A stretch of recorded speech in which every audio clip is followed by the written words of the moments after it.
প্রিয় অষ্টম শ্রেণীর শিক্ষার্থীরা, শুভেচ্ছা নিও। আজকে আমি তোমাদের বাংলাদেশ ও বিশ্ব পরিচয় বিষয়ের নতুন বই থেকে পঞ্চম অধ্যায় এর ৫৬ পৃষ্ঠার দুটি কাজ সমাধান করে দেব। প্রথমে তোমাদের বলবো, যারা আমার চ্যানেলটি সাবস্ক্রাইব করো নাই তারা আমার চ্যানেলটি সাবস্ক্রাইব করবে এবং আমার সাথে থাকবে। তাহলে চলো আমরা ক্লাস শুরু করি। বাংলাদেশ ও বিশ্ব পরিচয় পৃষ্ঠা নং ৫৬, কাজ ১। বাংলাদেশ সরকারের বিভিন্ন অঙ্গের রূপরেখা একটি সংক্ষিপ্ত প্রতিবেদন তৈরি করো। কাজ ২।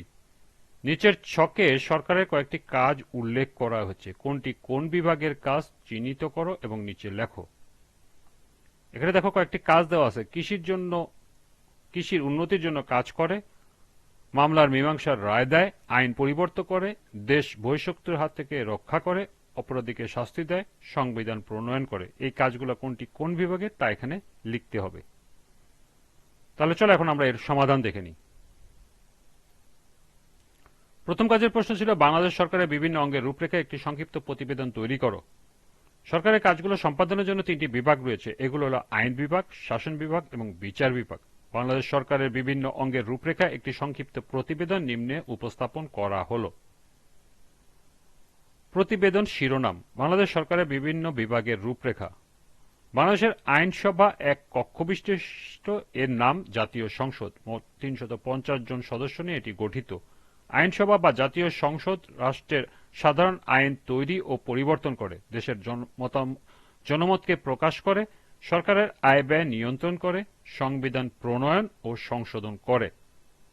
রাষ্ট্রপতির বিরুদ্ধে কোনো অভিযোগ উত্থাপিত হলে আইন বিভাগ তা বিবেচনা করে। এছাড়া দেশের জাতীয় তহবিলের অভিভাবক হিসেবে দায়িত্ব পালন করে, জাতীয় বাজেট অনুমোদন ও কর ধার্য করে। রাষ্ট্রের শাসন সংক্রান্ত কার্যাবলী পরিচালনার দায়িত্ব শাসন বিভাগের। রাষ্ট্রপ্রধান থেকে শুরু করে গ্রামের একজন চৌকিদার পর্যন্ত সকলেই শাসন বিভাগের অংশ। তবে প্রকৃত অর্থে রাষ্ট্রপ্রধান, সরকার প্রধান, মন্ত্রিপরিষদ ও প্রশাসনিক কর্মকর্তাদের নিয়েই শাসন বিভাগ গঠিত। শাসন বিভাগ আইন বিভাগ কর্তৃক প্রণীত আইন বাস্তবায়ন করে এবং সেই অনুযায়ী দেশ পরিচালনা করে। দেশের অভ্যন্তরে শান্তি শৃঙ্খলা বজায় রাখতে কাজ করে, দেশের স্বাধীনতা ও সার্বভৌমত্ব রক্ষা করে এবং বিদেশের সঙ্গে বন্ধুত্বপূর্ণ সম্পর্ক গড়ে তোলে। বাংলাদেশের বিভিন্ন বিচারালয়ে বিচারকদের নিয়ে বিচার বিভাগ গঠিত। বিচার বিভাগের সর্বোচ্চ স্তর হল সুপ্রিম কোর্ট। এর প্রধানকে বাংলাদেশের প্রধান বিচারপতি বলা হয়। সুপ্রিম কোর্টে রয়েছে দুইটি বিভাগ, আপিল বিভাগ ও হাইকোর্ট বিভাগ। দুষ্টের দমন, অপরাধীর শাস্তি বিধান ও ন্যায় প্রতিষ্ঠা করে নাগরিক জীবনকে সুন্দর ও সহজ করে তোলে। বিভিন্ন দেওয়ানি ও ফৌজদারি মামলা মোকদ্দমার মীমাংসামূলক রায় দেয়। সংবিধানের বিভিন্ন ধারা বা আইনের ব্যাখ্যা দেয়। দেশের সংবিধান ও নাগরিক অধিকার রক্ষা করে এবং বিভিন্ন ধরনের তদন্তমূলক কাজ করে।